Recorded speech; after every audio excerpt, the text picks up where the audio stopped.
Chapter 32. He'd punish us, Miriam continued. You don't know him.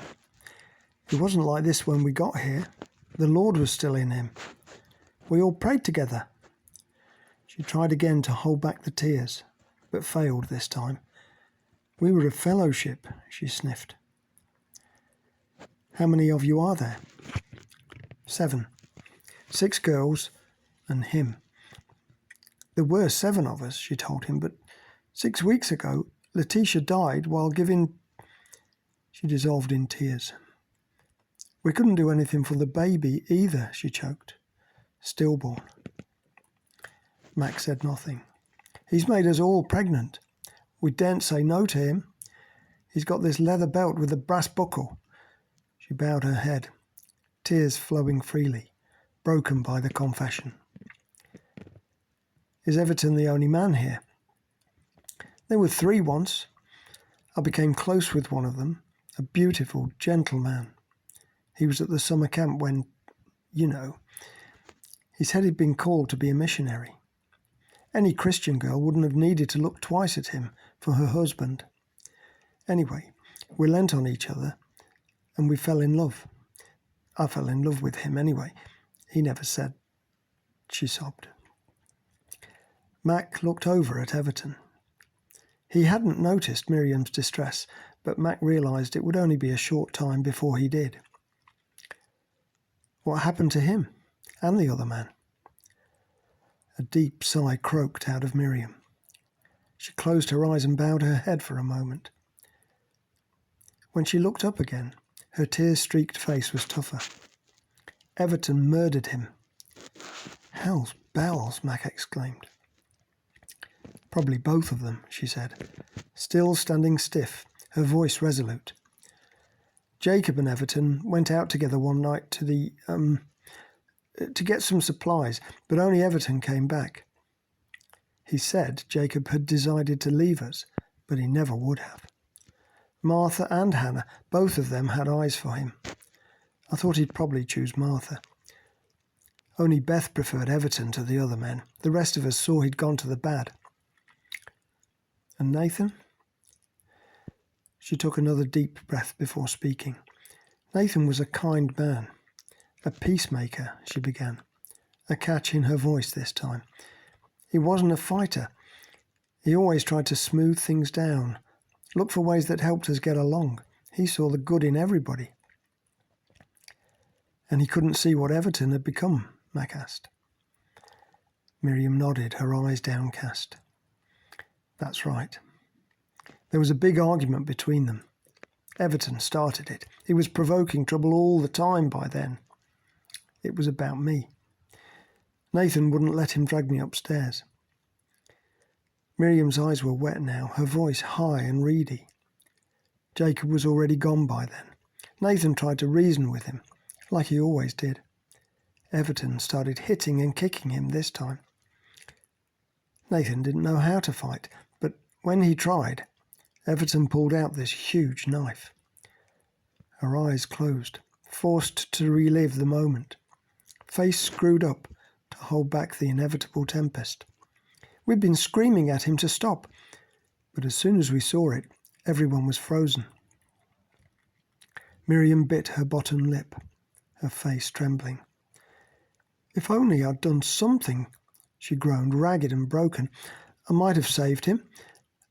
And all of us, she said, looking around at the other young women, talking noisily and laughing excitedly, crowding around Tomo. Everton heard her cry and immediately stood up on tiptoe, looking over Jessie's shoulder to pinpoint its source. His gaze quickly passed over the excited girls gathered around Tomo and locked onto Miriam. His eyes narrowed as he registered her tears, her hands clasped, bleeding. The noise around Tomo meant he couldn't hear her words, but her desperate expression told him everything that had passed between her and Mac. "Miriam!" he shouted, so loud everyone stopped and looked. "Come inside. And you others. Darkus, get 'em in. It's over. Get lost." He threw the last words at Mac, Tomo and Ellen.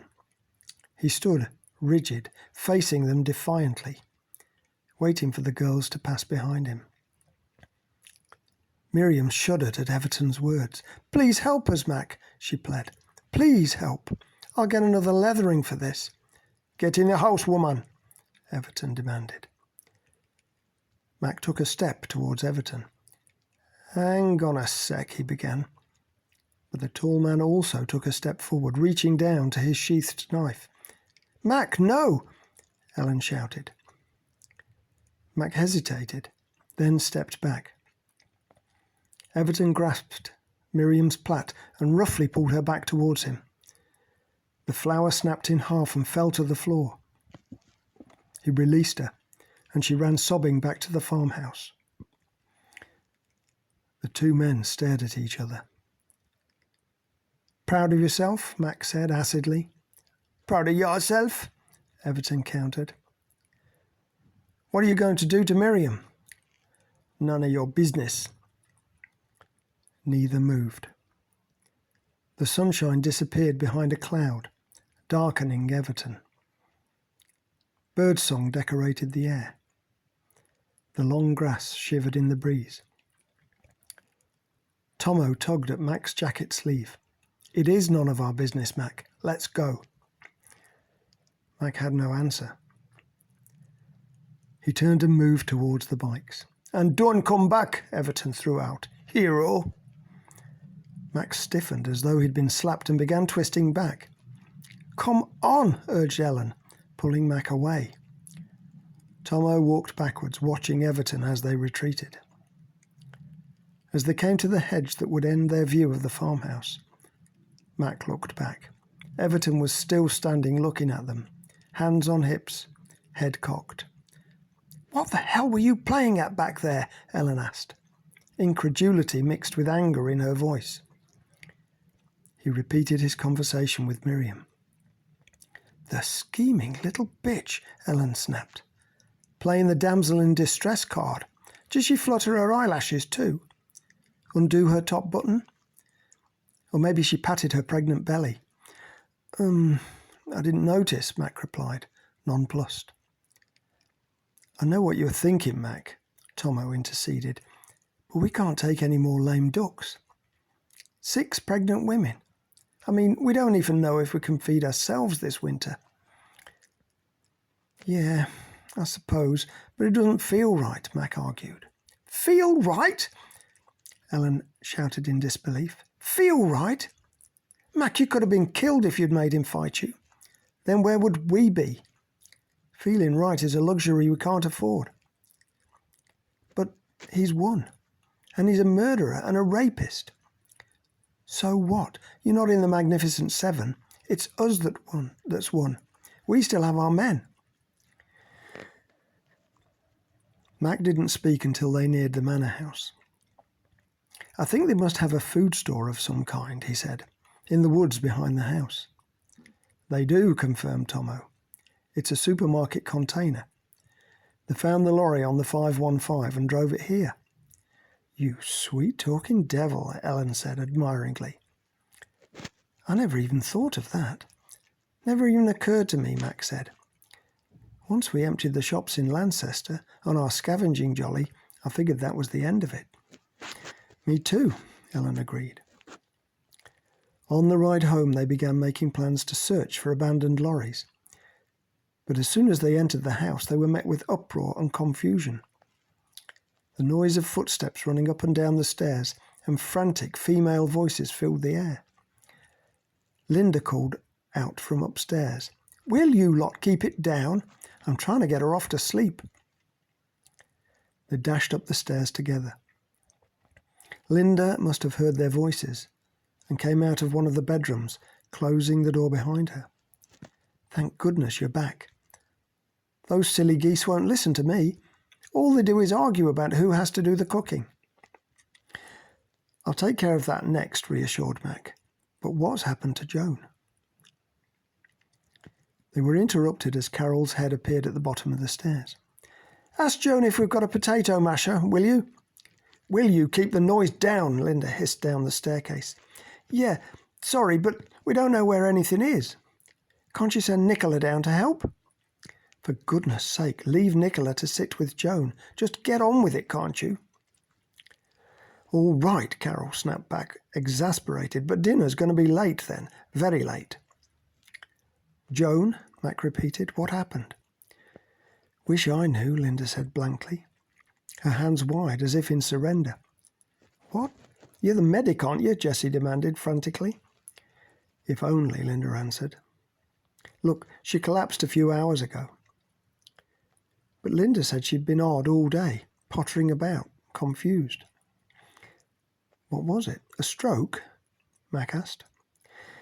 She's been out of breath since then, and complaining of pain. That doesn't fit a stroke. Well, I don't think it does it? Linda raised her eyebrows. Haven't you any idea, Linda? And what about treatment? I just don't know. Linda was flustered. Her hands flew about everywhere, smoothing her hair and smock, checking her pockets for heaven knew what. She doesn't have a temperature, the painkillers seem to have worked, and I've positioned her so that she can breathe better.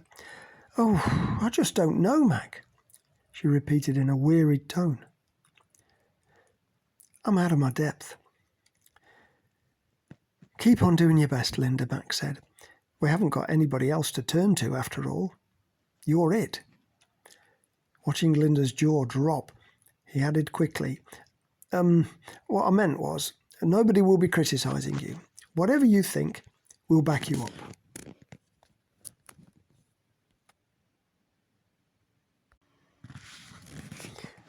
Chapter 33. An hour later, as the dinner triangle rang out, Mac walked into the dining room. He expected to hear laughter and warmth after a successful day with the two groups working together after so long a time at war. But the room was silent and the atmosphere tense. The two groups sat at opposite ends of the room, an empty trestle table separating them. Suspicious and sullen looks from many of the Danes hit him as soon as he entered. The daylight had almost gone, and tilly lamps lit the room, making the dark expressions darker. He checked each face. A handful threw him sympathetic looks with shrugs or pursed lips that seemed to say, sorry, or I was hoping we'd get along better than this. Most looked away after giving frowns or scowls. He didn't see Kev among the group. Carol and Tiggy walked in, carrying the largest of the casserole dishes on a wooden board. Ali followed with a large bowl of mashed potato. Then Nicola brought in bowls of tinned vegetables and foraged greens. Watch out, this is red hot, Carol said, making space to put the board down on the table. Ali and Nicola followed suit. I don't suppose any of you want to help us carry your plates and cutlery over from the kitchen, Carol asked. A few Dane women got up to follow her. One stood up and immediately sat down again at a command from the man sat next to her. Bowls and spoons were laid out in front of the Danes, and large serving spoons placed in the centre. Ali moved to stand between the two Dane tables. Look, she began, we promised you a delicious meal cooked by Joan in return for today's work. Don't forget all the meat we already gave them, called out a voice from the Toffs table. That was part of the payment too. Yes, all right, Ali agreed. But Joan wasn't able to cook it for you, as you know by now. What the hell are these? A Dane man called out, pointing at the nettles. How is that a slap-up meal? We eat nettles every day, Carol shouted back. Those seeds we planted don't magically turn into vegetables in one day. Angry faces turned on her, and she floundered. I'm sorry, this isn't half as good as Joan could have done, but we're making up for it by making it a huge dinner. You should all be full when you've finished. Full of nettles, the man retorted. And heaps of our tinned veggies and packets of mashed potato, Ali corrected. If you don't like it, then we'll have it, Mac interrupted. There isn't anything else. Muttering and grumbling, the Danes began eating. After they'd finished, they left abruptly, without acknowledging the meal. That night, Mac could barely drag his feet upstairs to bed. The next morning, Mac came into the kitchen to find Pascal under the worktop, cursing in frustration. The early morning light didn't reach to where she was working, and she was using a cyclist's headlamp to work by. "What's the trouble?" he asked, walking over. "Damn it," she said. "I got up early to start breakfast for us all, you know, because of Joan. Anyway, the gas ran out and I cannot change the bottle." She gave another growl of frustration. "All that time, wasted." "Come out of there, let me take a look," Mac told her. "I cannot twist the handle. He's on too tight," she explained, backing out. Mac tried the handle. "You're right. I don't know how Joan managed." "Ah, I see now." He brought out a large pair of adjustable pliers with a section of rubber inner tube attached to the bottle by a string. This was hiding behind the cylinders. "Let me show you how it works." "I can work it out, thank you," Pascal snapped, taking it from Mac's hand. Other early birds entered the kitchen. "Morning, Cynthia. Morning, Jessie," Mac said. "Morning." "Is the kettle on?" Cynthia asked. "Don't just stand there," Pascal snapped. "Come and help me." "Shall I fetch a bucket of water?" Jessie asked. "I've done that already. What I need is the water for the porridge heating up while I make the tea." "Oh, for a pot of café français," she sighed. "Cynthia," she called, "will you go into the pantry and bring me those containers of oats?" "Containers of what?" "Oats," Jessie said in exaggerated French. "Don't you rope me into the cooking," Cynthia objected. "What? Why not?" Pascal exploded. "We all have to help out now Jean is ill." "I do. I am helping out," Cynthia returned. "I'll be working all day, like I do every day with my work party. But you're not getting me back into the kitchen. We've had to go back to the Stone Age already. I don't see why all our other gains should be lost too." "Gains?" Jessie said, returning from the pantry with a big jar of oats. "What are you on about?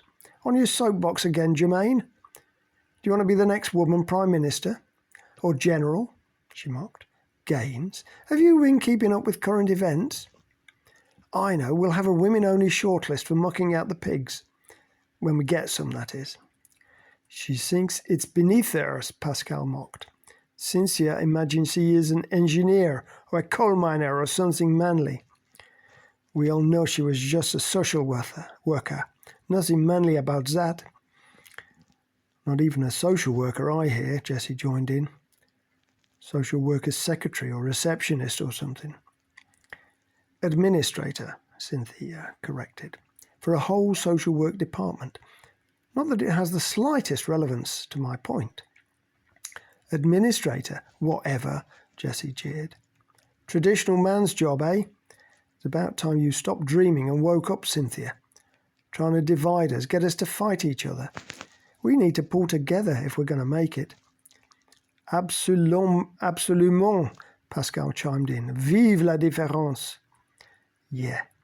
Let a woman be a woman and a man be a man," Bindi sang in an exaggerated American drawl from across the room.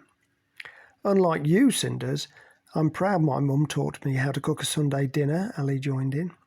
"She fed all four of us and turned us out neat as pins for school every day, even when Dad was out of work for a spell." Tiggy, another early riser, walked across the kitchen and poured a drink of water. "We were never taught cookery. There was always a cook to do that," she said in her undiluted cut-glass accent. "I find it hard to believe now," she continued, "but we were taught how to organise a dinner party, select the menu, match the wines." "How nice for you," Cynthia sneered, "matching wines while the workers kept you in silk." "Daddy worked in the city, actually," Tiggy replied, unfazed. "I love being a woman. Watching men's heads turn as you walk in wearing something sexy, wrapping them around your little finger, Pascal said. You never had to worry about that, eh, Cynthia? She delivered with stiletto precision. At least I'm not a tramp, Cynthia bit back. I remember what you used to do for Ricky and the men he gave you to. Rented you to be more accurate. Gasps filled the room as everybody stopped to listen. And who do you think Ricky would have looked after first when the food dried up? Pascal retorted coolly. Not you. None of the men wanted to rent you, you stiff, stuck-up, skinny, shapeless giraffe. The argument had become loud, and neither woman had noticed Ashanti coming in. Women like you set the cause back 50 years, pandering to men, letting them keep us down, giggling at their jokes and cleaning their houses, she said accusingly. I haven't been alive 50 years, you silly cow. Can't you say anything without exaggerating? Others were joining in now from around the kitchen, and women coming downstairs from the bedrooms. I don't remember you telling Ricky he was an abusive male chauvinist pig when he was raping us and passing us around as rewards. Yeah, you only started this nonsense after Mac killed him. Cause? What cause? Julie chipped in. I never believed in that rubbish you lesbians were on about. None of you ever drove a crane or built a wall, did you? Ashanti and Cynthia looked at each other, momentarily taken aback by the hostility. Well, you lot can cook and clean for the men if you're stupid enough. You obviously can't see you're just giving men the power back again, Cynthia said dismissively. Yeah, get back in the kitchen and be chained to the sink, Ashanti added. But don't expect us to, and we're not lesbians. Not that there's anything wrong with lesbians, Cynthia added. Why don't you sod off and find your own place, since you despise us so much, Jessie shouted. Let's see how long you survive. Linda burst into the room, red-faced. Can't you all shut up? I'd just got Joan comfortable and you lot woke her up with your arguing.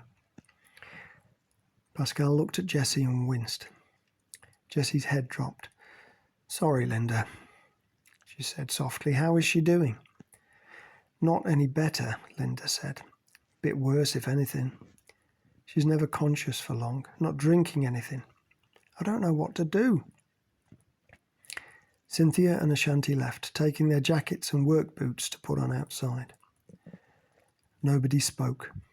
The atmosphere was tense until they'd closed the door. Mac, Jessie pleaded. Why didn't you say something? They need telling to do their fair share of the cooking. Because a volunteer is worth 10 pressed men, Mac replied. Nobody's going to do the cooking properly if they're made to. It's not the same as digging or labouring. Anybody can do that. But Mac, Jessie persisted. They're mocking us girls who volunteer to do the cooking. You've got to stand up for us. I'm not interested in your girly dramas. Sort it out yourselves, Mac said, with finality. He put on his raincoat and went outside. Jessie, Pascal and Tiggy looked at one another. The silence dragged on. All right then, I'll do it for a week, Tiggy conceded. Then one of you has to take a week.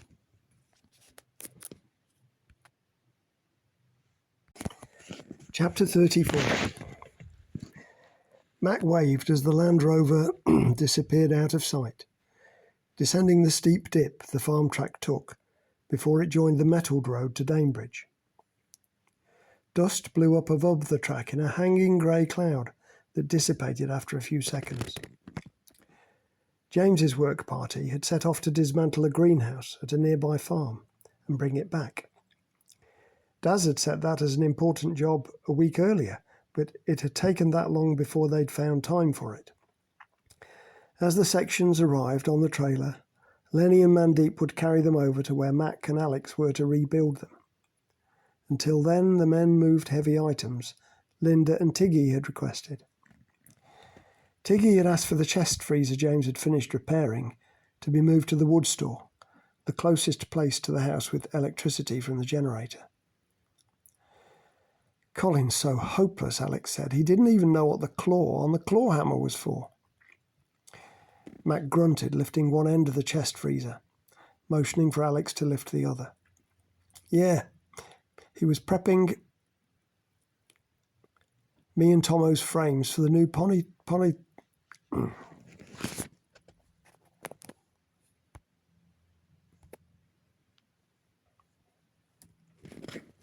Chapter 34. Mac waved as the Land Rover disappeared out of sight, descending the steep dip the farm track took before it joined the metalled road to Danebridge. Dust blew up above the track in a hanging grey cloud that dissipated after a few seconds. James's work party had set off to dismantle a greenhouse at a nearby farm and bring it back. Daz had set that as an important job a week earlier, but it had taken that long before they'd found time for it. As the sections arrived on the trailer, Lenny and Mandeep would carry them over to where Mac and Alex were to rebuild them. Until then, the men moved heavy items Linda and Tiggy had requested. Tiggy had asked for the chest freezer James had finished repairing to be moved to the wood store, the closest place to the house with electricity from the generator. Colin's so hopeless, Alex said. He didn't even know what the claw on the claw hammer was for. Mac grunted, lifting one end of the chest freezer, motioning for Alex to lift the other.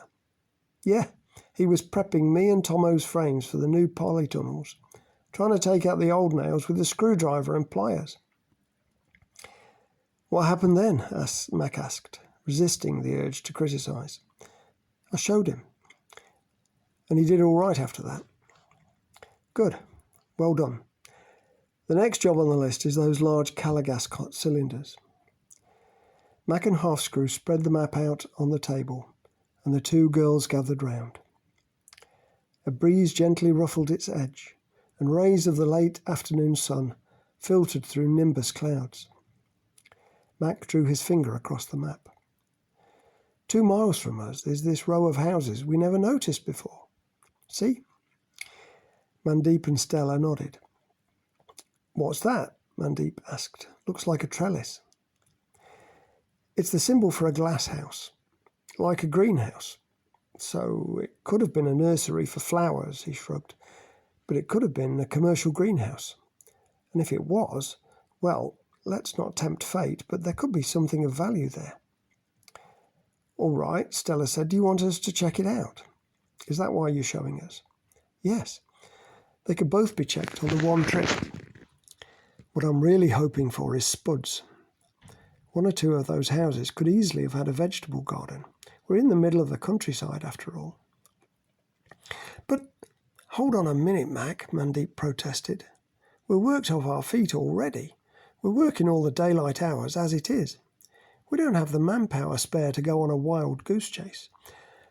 Well, you've got a point, Mac wavered. But don't you see we can't manage without any staples at all, and we've looked for miles around for wheat with no luck. Potatoes have loads of calories, and you can grow them right into the winter. I heard a story about someone digging up their spuds on Christmas Day for Christmas dinner. That's all very well, Mandeep continued, but in the meantime, what jobs do we put on hold? That's a morning or an afternoon gone. We can't spare that long. Well then, Mac began, if you don't want to do it, I dare say I can find... He paused, then turned to look at Mandeep, hands on his hips. She raised her hands defensively. I didn't say I wouldn't go, she blurted. That's slightly better, Mac said, frowning. It's not a wild goose chase. Well, not if you find something. Half-Screw is taking you both hunting tonight. You're going to Ploughman's Wood. That's less than a mile from those cottages. Look, here, he pointed to the spot on the map.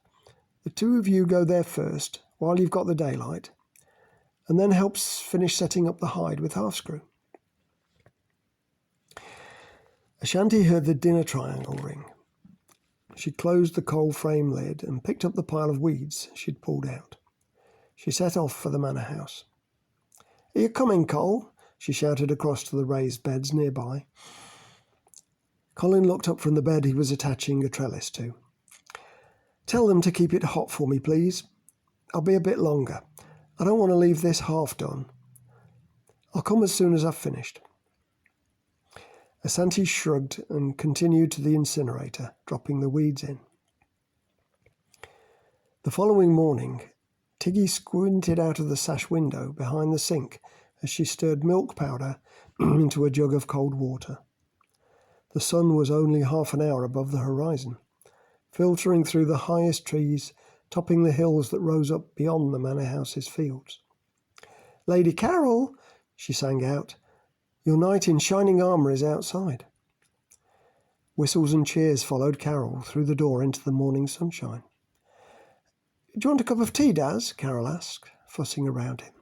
"Real tea?" he asked. "Yes, please. But I'll have it outside and check how the veg are doing."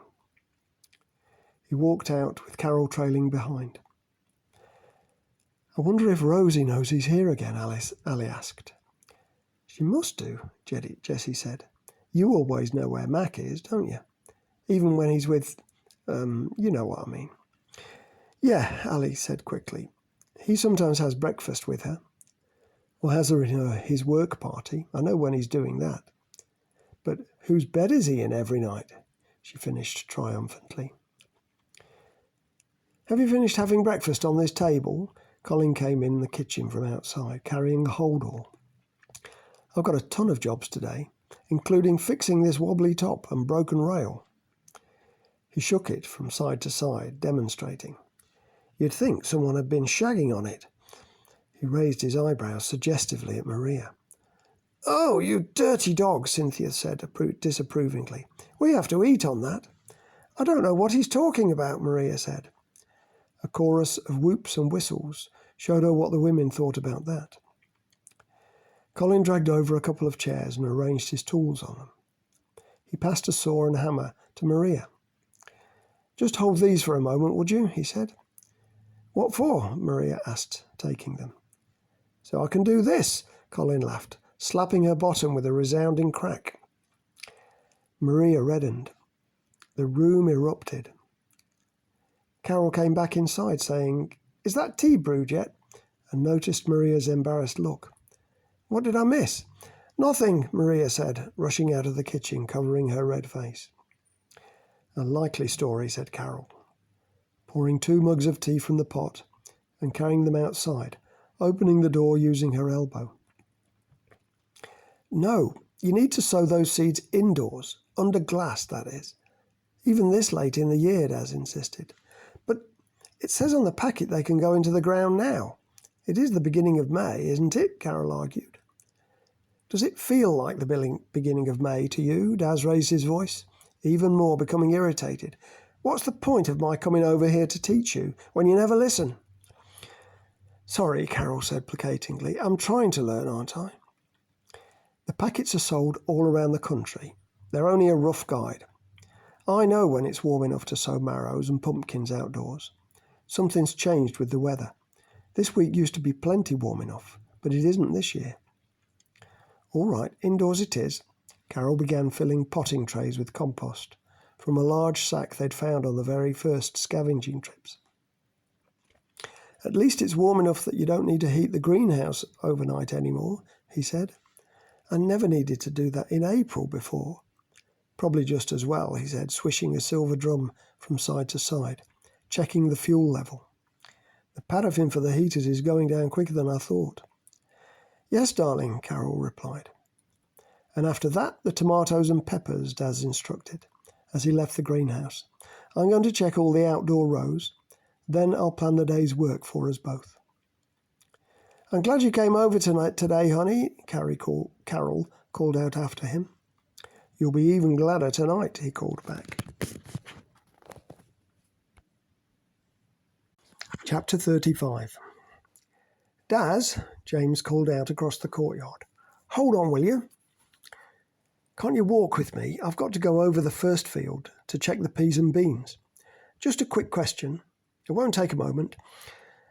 Suppose there'd been a field of wheat growing and then everybody died, so it never got harvested.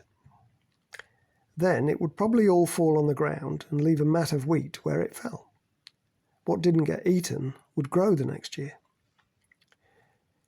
Do you think we might ever find some of those? Your guess is as good as mine, Daz said. It would be a brilliant find if we did. But the birds and mice would have to have missed it, or not eaten it at all. James nodded and went back across the courtyard. But even if we don't find any, you're going to be eating like kings, Daz called after him.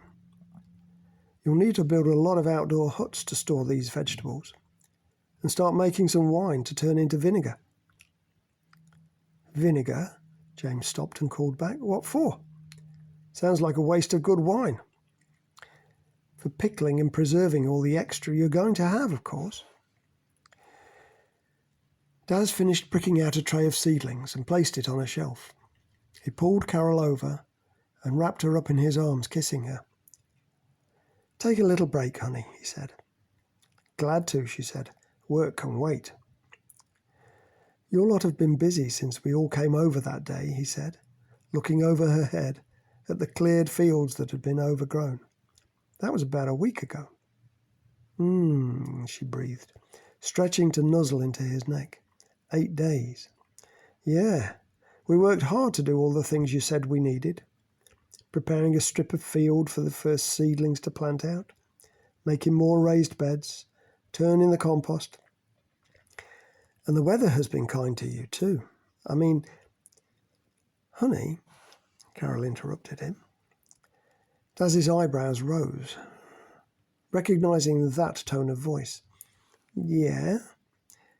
You keep saying you when you're talking about our farm, not we.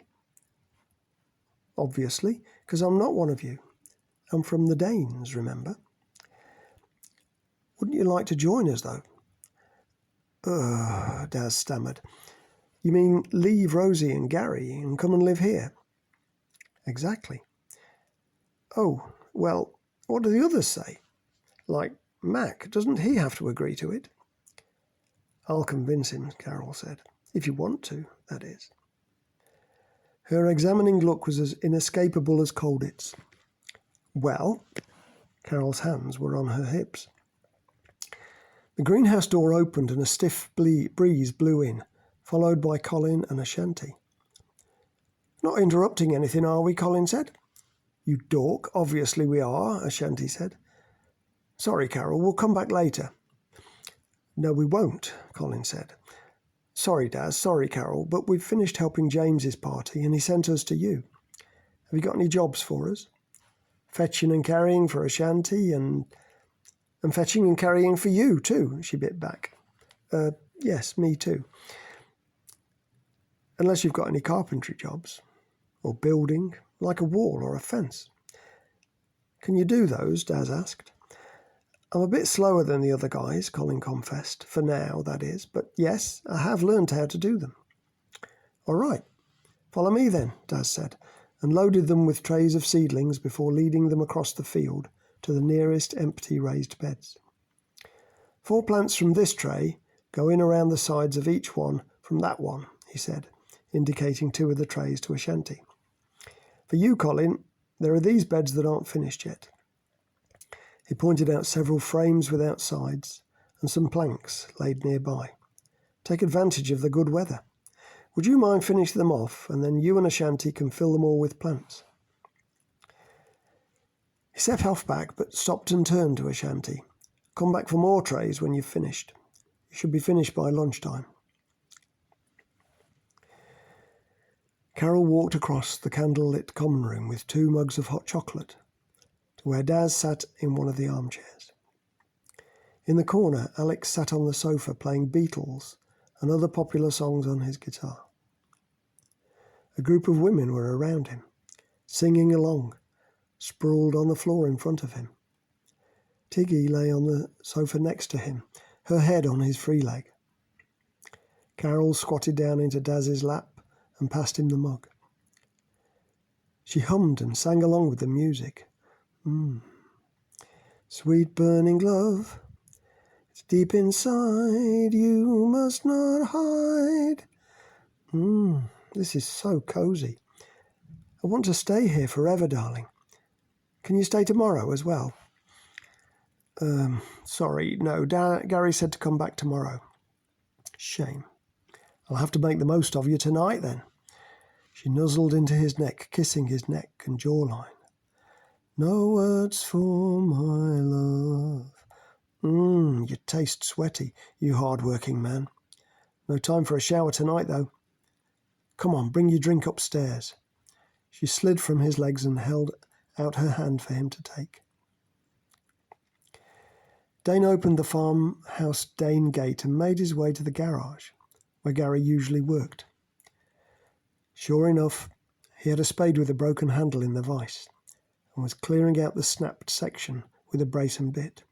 Ah, Daz, good to see you, Gary said chummily. Did you have a good day over there yesterday? And a good night with your tasty bit on the side? Yep. Played all day in the garden and all night with Carol. He gave an exaggerated yawn. And tonight, Rosie will have to show you she's even better. Lucky man. One of these days, so long as you keep in my good books, you'll have even more women chasing after you, because you'll be my number 2. Daz sat down next to Gary's workbench. Down to business then, Gary said. What's the latest? They're doing all right, but they can't keep up with all of the jobs I've given them for when I'm not there. And there are heaps of things they don't know how to do that they'll need to learn later into the season. Like what? For instance, they don't know anything about harvesting and storing seeds, nor about how long they can delay harvesting root veg. Carol's doing all right, but she's still got heaps to learn. Do you mean they can't manage without you? They'd stumble on anyway without me, that is, if I wasn't there to help. After all, they can read all the grow-your-own vegetable books they've found. What's the point of keeping you on then? Gary demanded. First, they know they don't know enough, and they're not confident about themselves. They know they'd make heaps of mistakes that I'll prevent them making. And second, they know they'll need me when problems come along, like crop diseases or things like that. They need you and want you to keep on coming over, Gary summarised. That's good. That suits me.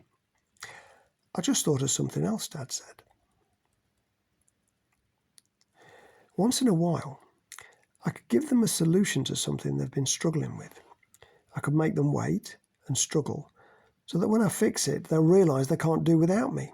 What about that? Gary nodded approvingly, a cruel smile playing on his thin lips. They've been running themselves ragged, trying to water all the plants and keep up with everything else. When I show them how to drip irrigate, they'll think I'm brilliant. Don't rescue them too soon, Gary said. Let them struggle. I heard from Connie how Lord Snooty dealt with one of his work-shy workers. Yeah, Mac came round on his checks at tea break and did that. Sounds like he's quite the leader. Bossy, is he? Daz shook his head. No, I wouldn't say that. Organised. Nobody minds him being the boss, except that lesbo social worker and daft Colin. Mind you, I'm not so sure Colin minds anymore. All right, I get it. He's a popular leader. I'll have to figure something out.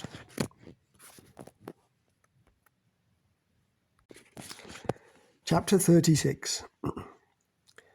The sound of banging on the front door reverberated throughout the sleeping house. I was just having a lovely dream, and some noisy toad has woken me up. Who's on wake-up duty? Why aren't they dealing with it? Carol complained to Daz as the noise continued. No, honey, she stopped him. Lie there. You can warm me up when I come back. In the moonlight, she stumbled over to the window, rubbing her eyes, and threw open the upstairs bedroom window. Who's there? There's no need to keep banging. What do you want? It's you I want, you man-stealing slag. Is he there with you? Well, is he? Rosie? Is that you, Rosie? Who else? I'm not having this anymore. Send him down. I'm taking him back with me tonight. You can't have him. Rosie, go home and let us all go back to sleep. Daz is staying with me tonight. The hell he is. I'm not sharing him anymore. Find your own. Not a chance. And if you don't clear off now, I'll keep him full-time, and it'll be you doing without. I'm not going home without him, and I'll start putting in your windows if you don't send him down. There'll be nobody coming down but me in a minute, you dozy cow. If you make me come down there, I'll give you another pounding like I did 2 weeks ago. There was a light knock, and Mac came into the bedroom. Carol quickly summarised for him. Did she come by herself? Mac asked. Anyone else involved from the Danes? No, Des said from the bed. It's just between us. Then it's none of my business. You three will have to sort it out. Quietly, he added, turning back to the bedroom door. He stopped and turned back to them. What do you two want to happen? They looked at each other. Carol gestured impatiently at Daz. Well, she demanded, what's the answer? Daz sighed. Already, he said wearily. I want to carry on as we are. Keep both of you. Fine, Carol said coolly. What's the hold-up? Shrieked Rosie, hammering on the door.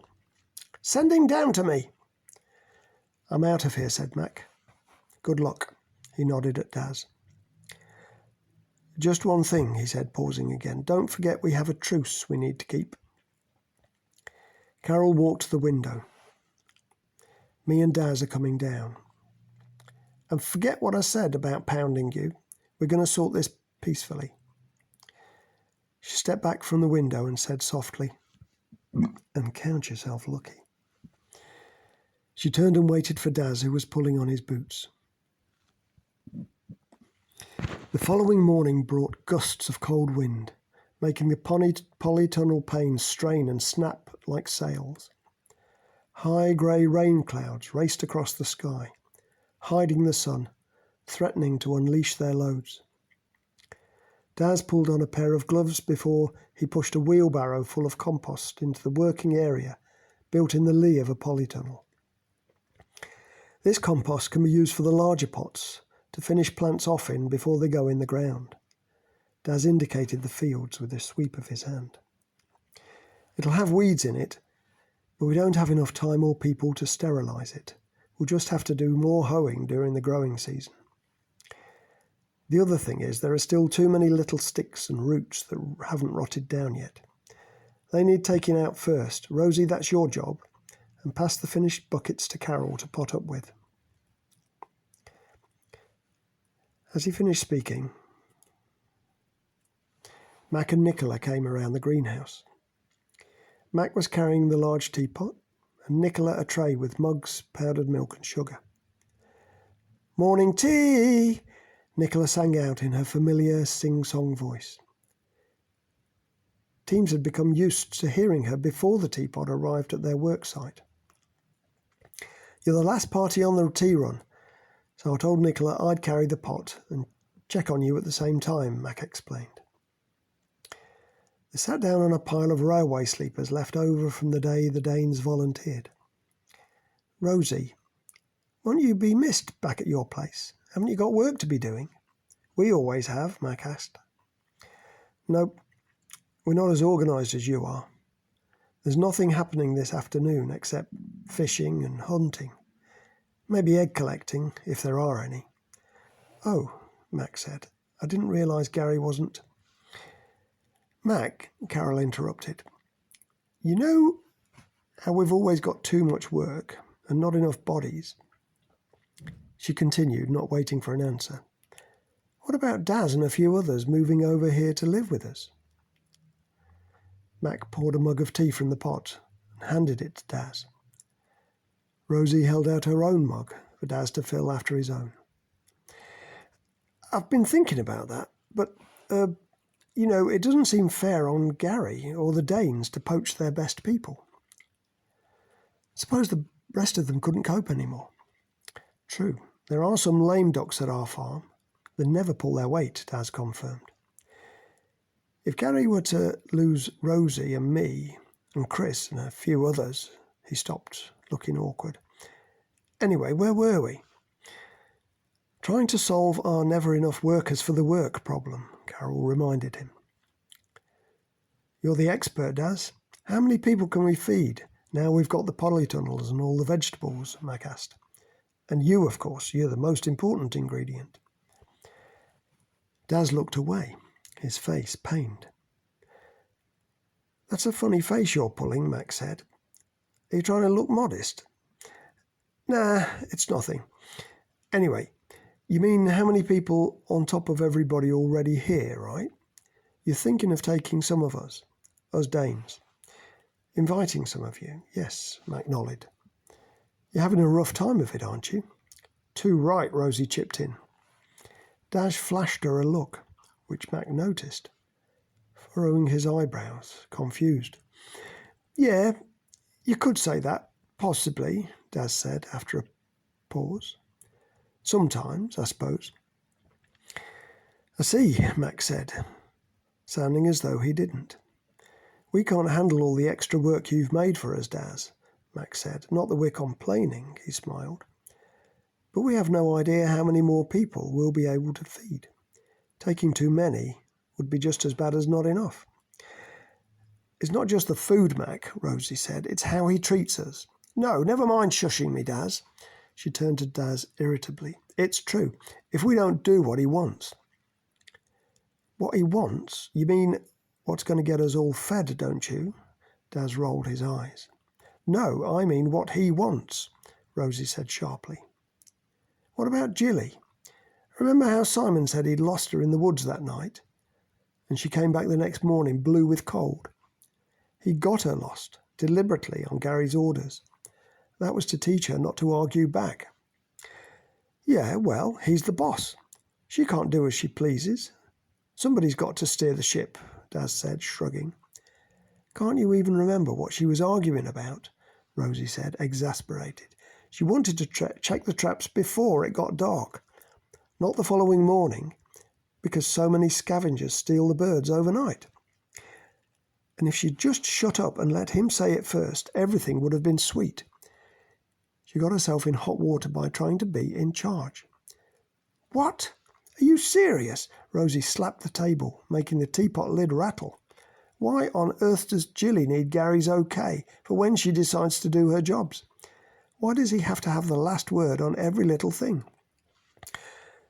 He's got us this far, hasn't he? Daz said, defensively. I give up, Rosie said, draining her tea. You can't hear a bad word against him. Jilly was right, you know. When she went round her traps the next morning, the foxes and birds had ruined half of them. She stood up angrily and stormed off. He's put himself in charge all right, but that doesn't mean he knows what he's doing, she called back over her shoulder. Chicks, Daz said wearily. Daz, Mac began haltingly, what with you coming over to help us and all? Does Gary talk to you about how your farm is going? Like what problems you've got and how you're going to solve them? Mac shook his head and looked at the ground. Not really, he began. Gary doesn't... He paused. A look passed over his face momentarily as he lifted his head. Well, I suppose he tells me more than all the others. What are you wanting to know about? Can I trust you, Gaz, not to talk to Gary about this, for now? Daz nodded. I can't figure out how Gary plans to take your farm forward. And, he said, hesitatingly, how serious he is about our truce. From what Rosie just said, it sounds like there might be too many of you to feed. And that not all of you Danes have confidence in Gary's leadership. Does he talk to you about things like that? Gary looked at the sky above Mac's head, then down at the trodden earth beneath him, before answering. Yeah, he does, a bit. He isn't interested in the manor house, not like you're thinking. He's all for trading with you, especially when your fruit trees and those peas and beans start cropping. But otherwise, he's got his work cut out with all our projects. You saw the polytunnels and wheat when you visited. Right? That's a relief, I have to say, Mac wiped his forehead. A problem lifted. So, things are going well for you over there then. Rosie's not painting the true picture. You've got enough land and food for all of you. Yes, that's right. Definitely. Taz nodded energetically. Rosie gets upset sometimes at his style. Me too, I suppose. He's got this my way or the highway speech he brings out when people disagree. But he's the best man for the job.